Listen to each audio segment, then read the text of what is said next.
Good morning. I'm Beth. Hi, I'm Beth. This is the Pair of Beths, and we want to talk to you today about imprecation, blessings, and curses in the Psalms. So, Beth, you've just finished up your PhD. Congratulations. Thank you very much. And I have a really large question for you, and that is, where do Psalms, such as Psalm 83, fit with the idea of cursing in the biblical text or in the biblical world? Well, one thing to realize is that curses were very prevalent in the ancient Near East. I have a nice quote from Anna Marie Kitz's big book, Cursed Are You, that will give you a sense of how curses were used in the ancient Near East. Curses had authentic meaning, she says. Curses were part of their life and religion. In and of themselves, they were not magic or features of superstitions, nor were they mere curiosities or trifling anecdotes. They were real and effective. She continues. They were employed to manage life's many vicissitudes and maintain social harmony. Curses were used proactively and reactively. They were principally protective. They crossed cultural lines and required little or no explanation. For curses were the source of great evil. In other words, curses were universal. So I think that they would be very aware of imprecations and curses that would be part of their life. Okay, so in Psalm 83, for example, we've got a lot of discussion about, especially in the last few verses, where the psalmist says things like, make their nobles like Oreb and Zeeb, and all their princes like Ziba and Zalmunna, who said, let us take the pastures of God for our own possession. And they also continue on with quite a few other things. Let them be put to shame and be dismayed forever. Let them perish in disgrace. So these things sound rather harsh, very harsh. Yes. I thought it was kind of interesting here that there was a reason for this, though. In verse 16 in the English, fill their faces with shame so they may seek your name, O Lord. Yes. Okay. Which I think makes me think of Exodus and the whole, the plagues. If you look through that text, there's many times God is saying these plagues are such that they will know that I'm the Lord.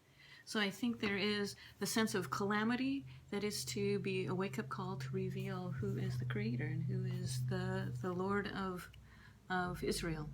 Okay, now I noticed that in this psalm in particular, but other psalms as well, that it's the psalmist who's doing the speaking. Mm-hmm. Can you explain a little bit about curses as far as curses being spoken or performed speech? There's a performative speech aspect, and where there are some typical words in the Hebrew Bible. Curse appears 178 times in the ESV with a variety of words. The quintessential one is arar, and that is seen in Deuteronomy 27, and it starts out with this word arar, and it has, for you Hebrew people, a passive participle and an active participle. And let me just give you an example from Deuteronomy 27.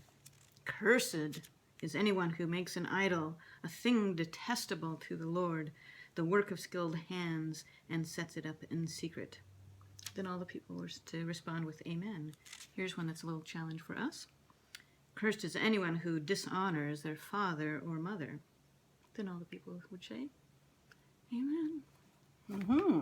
So their curses were prevalent. There were many words that were used, but not required that these words appear for there to be curse concepts within them. So many scholars have affirmed that. Okay, so this idea that the imprecatory psalms are actually meant to accomplish something, even, yes. For example, if these people didn't hear their name mentioned, yes, in there, that these, in some ways, the psalm would also imply that something was going to happen. Can you go a little bit into the mechanism of who's involved in that? Who are the actors, and who is going to act, and what is the result hopefully going to be?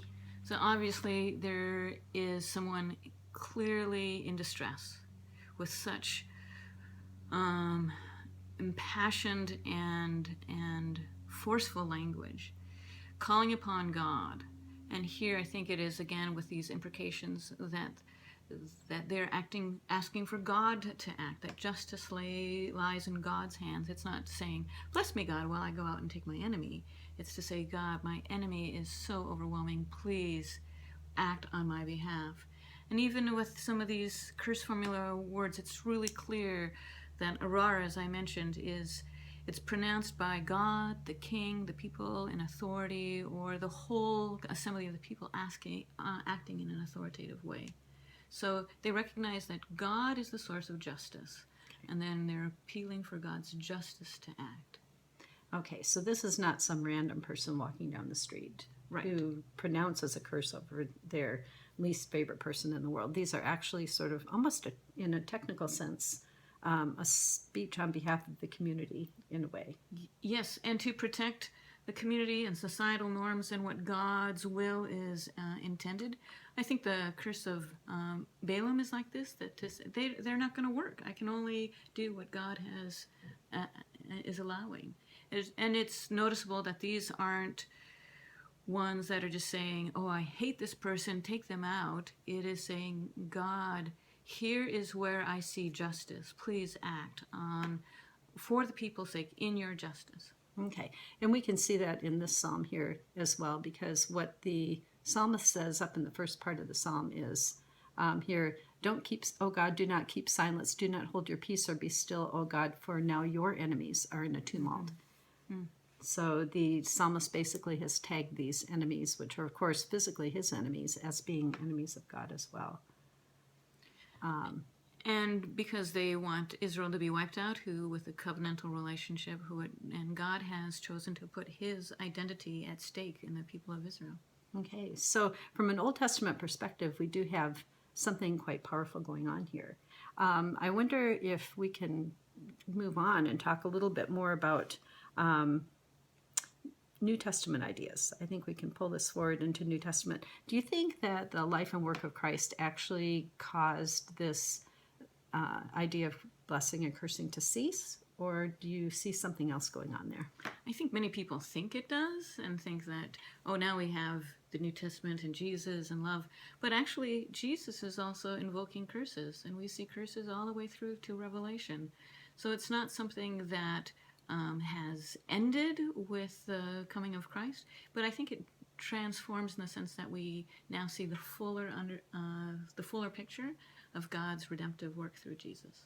Okay, so do you see a place where curse and blessing are often placed in opposition to each other? Oh, they're cognitive pairs, yes. So it is a cognitive pair. Yeah, they throughout the scriptures, yes. Right. So we can't undo the idea of cursing from the idea of blessing. And it seems like, especially in our Psalms, we have great delight in the idea of blessing. Baruch, blessed is the Lord, and that kind of thing. So this is kind of a counterweight to that, in a sense, that God is just, that God will act on behalf of his own interests, actually. And I really think it does reflect on the nature of God, which doesn't change from Old Testament to New Testament. We just have this deeper understanding with the revelation through Jesus.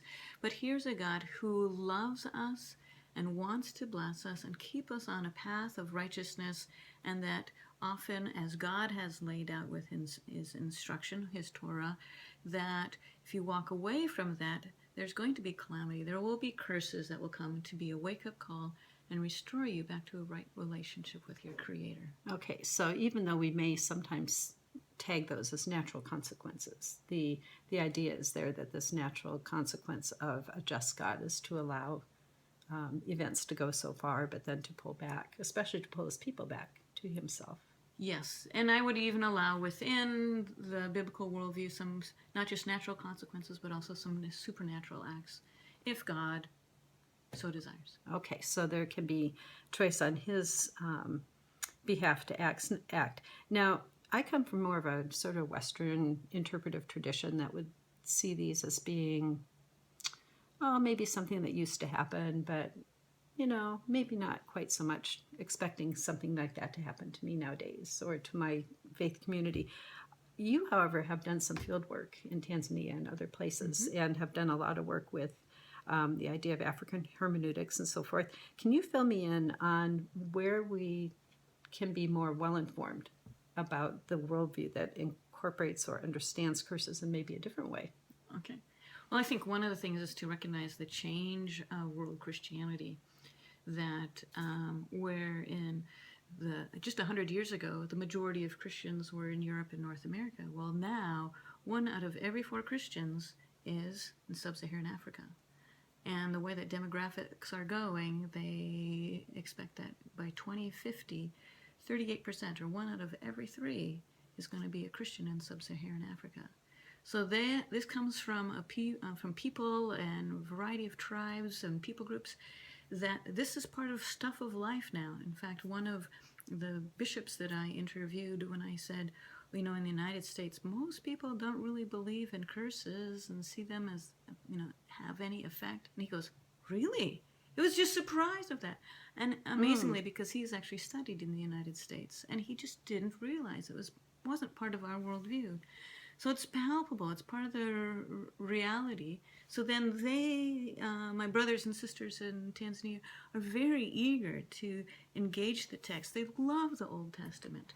And they and they see how much this relates to the stuff of life today, with the blessings and the curses. Together. The pair of them. Absolutely. Okay, so to be aware of this worldview, I think it gives us another idea of the need to really explore presuppositions when we prepare text for a sermon or to read text. That we could be sitting in the same room with people who have a different set of presuppositions or pre-understandings that might come to this text maybe more receptive of the idea. Oh, absolutely. I think I was doing a Bible study in Tanzania, and I realized that even in light of, despite my theological training, that they were seeing things in the text that I hadn't seen, I hadn't discovered, because it seemed like in some aspects they were closer to it. And so it helped me realize that I have some blinders on based on my culture and especially the Enlightenment influenced worldview that I have from the West. And so the goal was to sit down with these Maasai Tanzanians and to look at these texts, read them together, talk about them, and then together we have a fuller understanding of the biblical text. Not the full understanding, but a fuller understanding. But fuller. So this is really a good thing, because I think oftentimes we sort of presume people come at it from our same perspective, when in actuality that really is not necessarily the case. So I appreciate you bringing some understanding to this. Yeah, and how enriching it is to see that.